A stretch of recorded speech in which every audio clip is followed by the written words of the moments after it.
Solar industry में एक बहुत बड़ा ज़लज़ला आया है डोनाल्ड ट्रंप के ही इक़दामात की वजह से।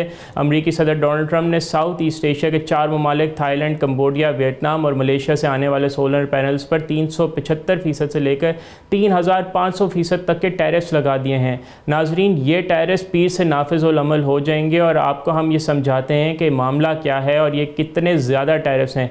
अगर कोई सोलर पैनल $100 का है तो अब उस पर $3500 टैक्स लगेगा, यानी अमली तौर पर यह ट्रेड मुकम्मल तौर पर रुक जाएगी। अब उसका आप इंसानी चेहरा आपको दिखाते हैं। नाज़रीन, अगर हम आपको बताएं कि चोन डिलासिया नलॉग नाम की एक 33 साला खातून को एक टेक्स्ट मैसेज से पता चला कि वो नौकरी से निकाल दी गई है।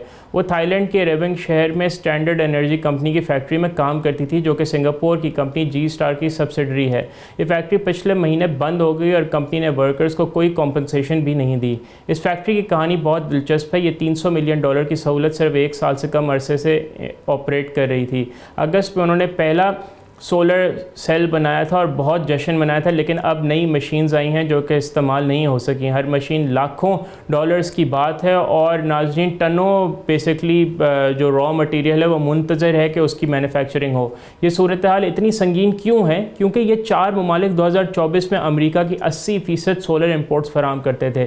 सिर्फ थाईलैंड की अमेरिका को सोलर एक्सपोर्ट्स 2023 में $3.7 अरब की थी। अमेरिका का कहना है कि चीनी कंपनीज़ ने इन ममालिक इस्तेमाल करके चीन पर लगे टैरिफ से बचने की कोशिश की है। अमरीकी हुक्काम ने जिनको सोलर, ट्रेना सोलर और बोएट जैसी बड़ी कंपनीज़ को बदतरीन खिलाफ वर्जी करने वाला करार दिया है। और नाज़रीन, ये सब कंपनीज़ इन 4 ममालिक में बड़े ऑपरेशंस चलाती हैं। लेकिन इस पॉलिसी के कुछ तजादात भी हैं। जहाँ एक तरफ डोनाल्ड ट्रंप ग्रीन एनर्जी को नुकसान पहुँचा रहे हैं, वहीं अमरीका ख़ुद क्लाइमेट चेंज से लड़ने के लिए सोलर एनर्जी की ज़रूरत है।